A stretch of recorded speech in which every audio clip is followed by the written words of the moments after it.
her to show it.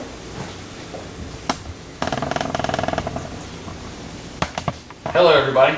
Today we're going to talk about a subject that I've known about for a long time called Dungeons and Dragons. Now, a lot of things that you've grown up like, if you like Harry Potter, if you like the Chronicles of Narnia, the Lord of the Rings, all these books and movies and all these things you've come to love over the years are all based off a series of rules set forth by Gary Gygax and a bunch of his friends back in 1981. What they did was they took this game, they made this fantasy world where you can do whatever you want to, whenever you feel like. Basically, how I know is I've been playing for 15 years, and I've also been a dungeon master for 12 years. All that means is I'm a rule master, and we'll get into that subject later. Okay, well, what we're going to do today is I'm basically going to explain three things. I'm going to explain what it takes, what you need to play the game, what, as a player, what's expected of you, and as a dungeon master, what's expected of you. So, one of the three things you have to play Dungeons and Dragons is the three main books, which are the Monster Manual, the Player's Handbook, and the Dungeon Master's Guide. Basically, the Player's Handbook has everything you need to know as a player. The Monster Manual lets you know all the monsters and baddies that you're going to fight throughout your campaign. And your Player's Handbook, your Dungeon Master's Guide gives you all the rules and flow of combat things, which we'll get into later. Also, you can have other books, like I have the Manual of Playing, so there's many worlds inside this infinite number of worlds that you can create, that you can play in. The only other thing you would need is a piece of paper, pencil, and imagination. But there is some special equipment that you need for things like this. Like there's different types of dies. Like, have you ever seen a 20-sided die before? Have you? Yeah.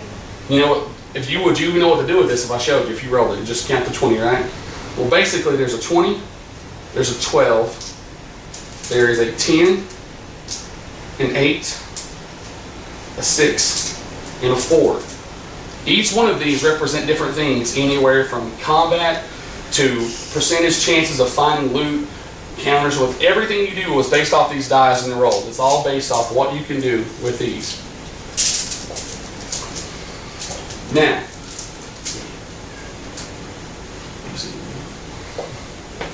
as a good player in Dungeons and Dragons, what's expected of you is one thing, is to be able to enjoy yourself and actually immerse yourself in a world of your own creation and a character of your own choosing. There are so many races to think of. You can play a dwarf, a human, an elf, a half-orc. You can even, there's things what's called tieflings, which are half-demons. They have demon blood in them, and there's called an Asmar, which have angel blood in them. They're got holy blood. You pick one of these races, then you pick your class, which your class can be a wizard, a sorcerer, a ranger, a paladin, a rogue, a bard, a fighter, a barbarian, or a thief. You decide what you want to do, and from that point on, everything is set as far as the rules are concerned of how you level up and how things go. But you decide of your own choosing what goes on and what doesn't go on. If you want to be a dashing, swashbuckling pirate, or you want to be this little evil wizard guy who sits in the corner and plots things, you can do that. It's all based on what you want to do. You live through this character as you would want.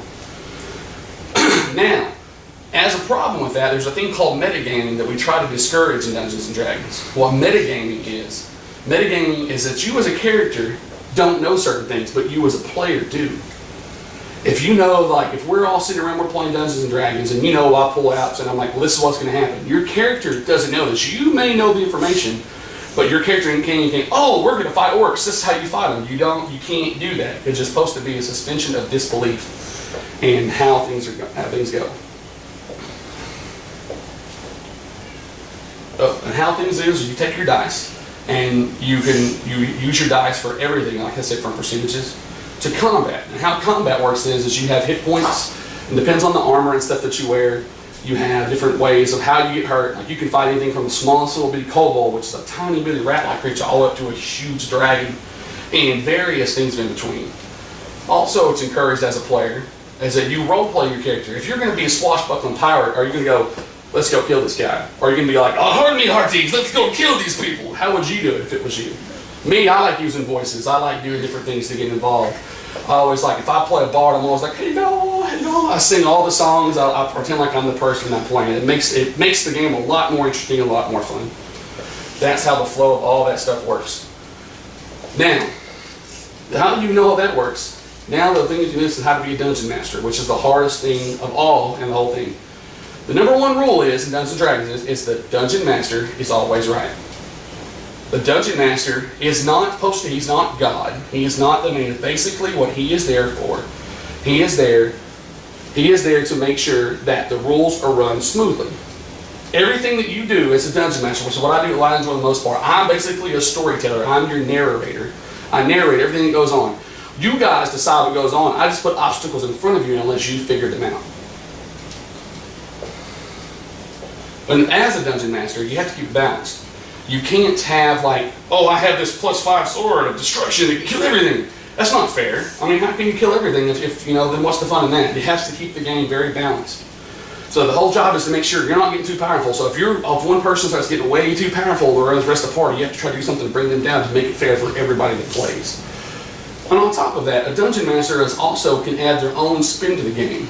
It's like, I don't follow traditional rules as much as possible. I streamline a whole lot of things to make it a lot more fun, a lot more interactive for the player.